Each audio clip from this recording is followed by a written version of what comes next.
अस्सलाम वालेकुम ګرانو مینوالو زما نوم ډاکټر عبدالقیوم خان دی. زه اسسټنټ پروفیسر په سکین وارډ کې کار کوم علي ډیډینګ هسپتال کې.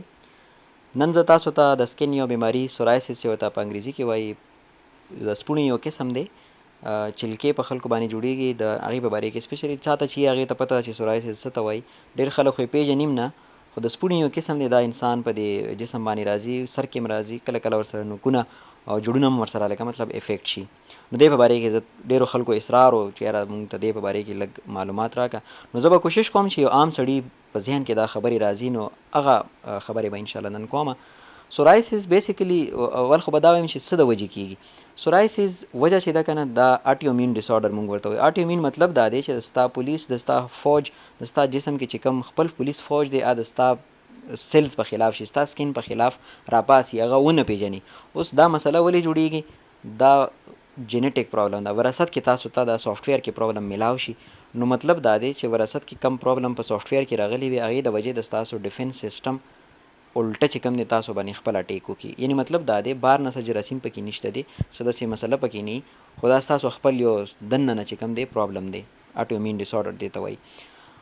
لکه څنګه بعضې د ینګ خلک شوګر وشي اټومیټیکلی یا شوګر والا سیلز چې کوم دی هغه زمونږ ډیفنس سیسټم وخوري نو هغې ته شوګر شروع شي. اوس د دې څه داسې نور څه وجوهات هم شته. بعضې مخکې به خلکو دا وایي چې یاره کیلشیم کمی هغې سره دا زیاتېږي بعضې خلکو به وایي چې انفیکشن وشي هغې سره دا راشي مختلف تیوریز وي خو نن سبا کنسنسس هم دغه دی چې یاره دا یو جینیټک ډسارډر وراثتي ډسارډر دی خو کله د چا کیلشیم کمی یا چا مری خرابوي یا څوک بیمار شي یا څوک خوږ شي نو هغې باندې زیات راشي لکه مطلب هغې ته حالات فیوریبل میلاو شي او د سپونې په سړي باندې راوځي. اوس په دې کې دا په ماشومان هم راځي په بوډاګانو هم راځي په هر ایج کې دا راتللی شي په زنانو نارینو د دې چې چا باندې راشي نو هغې ته احتیاطي تدابیر څه شی پکار دي اول خو تاسو ته دا ووایم نو احتیاط خدا دی چې تاسو کوشش کوئ چې خپل جسم چې دی هغه غوړ ساتئ چای ویزلین چای څه تیل در سره او دویمه خبره دا د ډیټول پایوډین سپیریټ دا شي نه پې نه لګوئ او دریمه خبره دا ده چې ګرمو اوبو نه او ډېر صابون نه به یې ساتئ او څلورمه خبره دا ده چې هر چا خبرې به نه منې څوک به د باندې یو شی بندوي څوک به درله یو ټوټکه ښیي او پنځمه خبره دا ده چې خلکو کوشش کوئ چې تاسو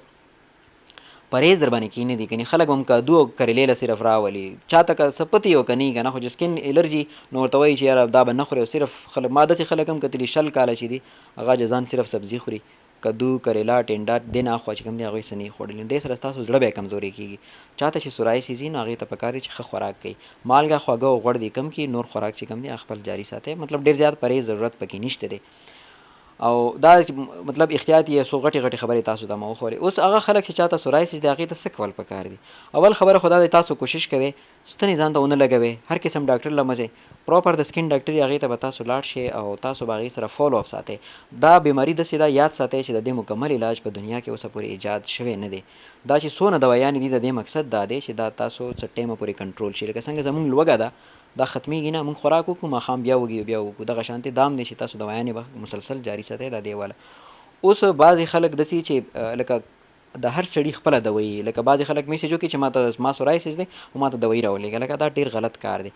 اوس یو ماشوم دی د هغه دوایي مختلفه ده یو زنانه ده هغې ماشوم ته پی ورکوي د هغې دوایي مختلفه ده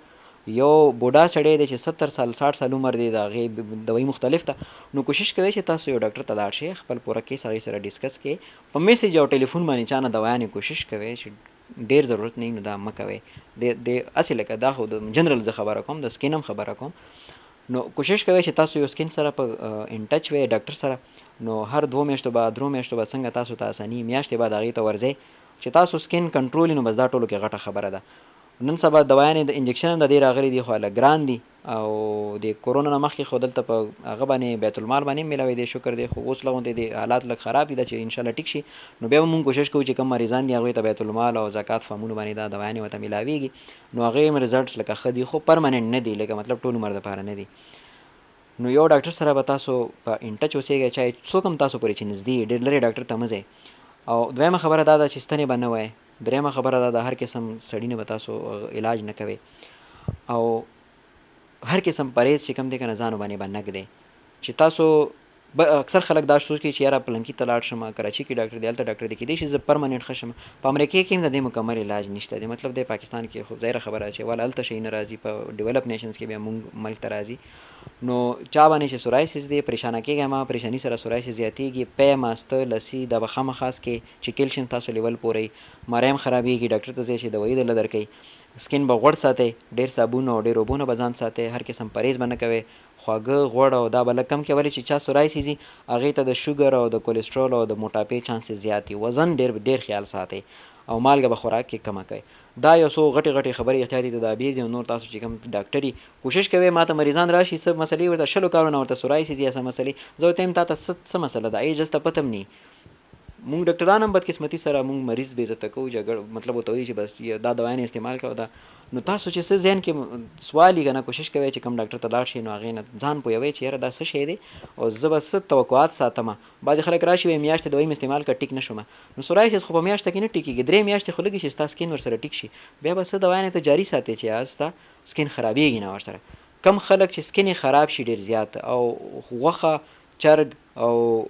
انډا شودې دا نسکي نو هغې په زړه باندې اثر غورځېږي، زړه یې کمزوري کېږي. نو کوشش دا کوئ چې چا سورایسس دی تاسو انډې سپین چکن فش دالونه لوبیا غوښه چرګ دا شیونه خامخا استعمالوئ، ډېر پرهیز به نه کوئ. خواږه غوړ مالګه کم کوئ، نور داسې پرهیز ضرورت نشته دی. سکین غوړ ساتئ او هر قسم صابون مې استعمالوئ، داسې صابون استعمالوئ چې لږ غوړي. نو دا یو غټې خبرې وي او هر چا نه به علاج د دې لکه مطلب په ټلیفون او میسیج او نیټ باندې د دې علاج مه کوئ، کوشش کوئ. زما طرفه نه دا یو څو غټې خبرې زما ذهن کې وي او ځان خیال ساتئ. ډېره مهرباني دي. الله حافظ.